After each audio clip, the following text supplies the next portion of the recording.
Hey everybody, thanks for checking out our channel.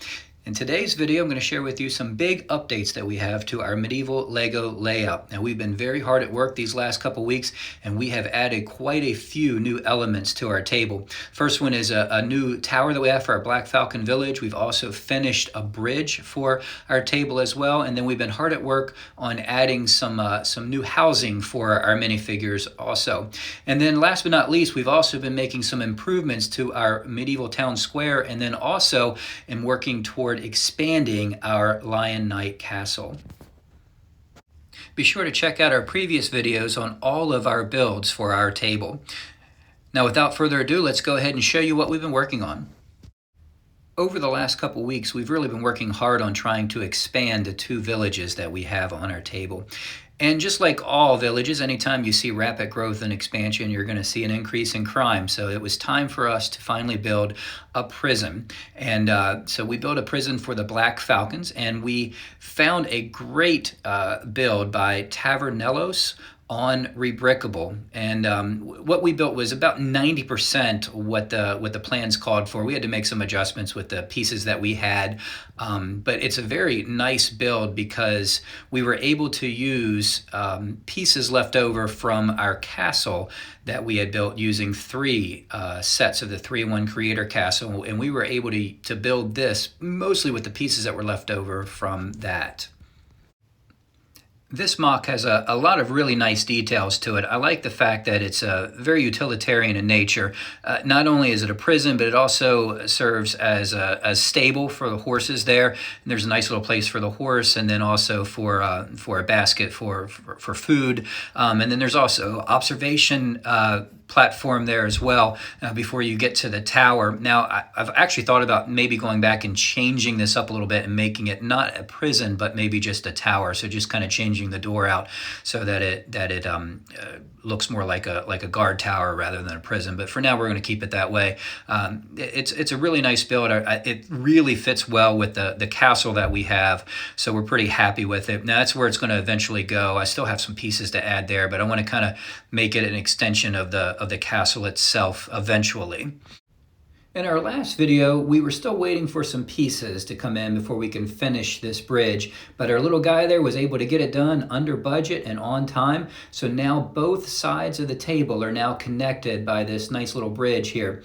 And we found the directions to build this bridge on Rebrickable by a builder by the name of Greeny Rob 85. It's a very easy build, very simple build. The directions are very easy to follow, and I had most of the pieces there. We had to get a few of the topper pieces there and some pieces on the side, but it was really easy build. If you're looking for a quick bridge, it's a nice one. And it's done in the manner of the Lion Knight style, so it fits going into the Lion Knight village there quite well. So we're very happy with the look of it, and unfortunately, because we built this bridge, now the Black Falcons and the Lion Knights are fighting over it, so it makes a nice backdrop for any battle scenes as well. So we're pretty happy with it. And this is our newest house to our Black Falcon village. It is about 99.9% done. We're missing one tile piece on this side of the door, and then it'll be complete. Now, we had to move a house to the other village because of the aesthetics. It looked better with the other village, and it left this big hole there. So we had a bunch of pieces left over, and we used what we could to make an old stone house. Not exactly happy with the roof. I'd like to be able to just use all brown tile, but I didn't have enough pieces for that. So for the time being, we'll make it work. I think it works okay with this. We have some olive green bricks in there to sort of match up with the olive green that you find in the Black Falcon castle. And because of that house, we were able to find a new home for our Lion Knight cottage. It had been on the other side of the table and it just didn't fit. It looks so much better on this side of the table with our Lion Knight village. It's what it was built for. The roof matches the Lion Knight castle, and I think it's a nice addition to our village on this side of the table. So my wife got really excited when I told her that I had some really big ideas for expansion down in the basement. I think she thought I was talking about the wet bar that she's always wanted down there. But no, I'm talking about something way more important. I'm talking about expanding the Lion Knight Castle. And what we did was we opened up the right side of the castle, and it does a couple of things there. The first thing that it does is it gives my son more playing room in the back of the castle for him to be able to have fun back there. But it also gives us a space to be able to eventually build a keep and another tower to the back of the castle. So we're pretty excited about that. We've already opened it up, and I'm looking at parts to see when we can start that. And when we do this remodel, I want to fix the one thing about this amazing castle that just doesn't make any sense to me. And where you enter in the castle from the drawbridge, there's a big drop off. There's no ramp or any way to get down into a courtyard. So we're going to fix that. We're going to figure out a way to add a ramp to get down, so it makes it a little bit more realistic.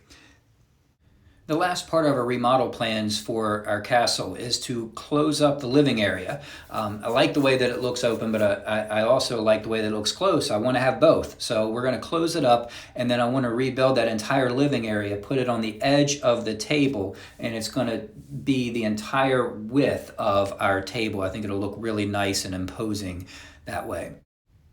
We've also made some improvements to our medieval town square. Now we're starting to really expand, so I need to be mindful of the space that's on the table, although the reality is we're going to run out of money long before we run out of space on the table.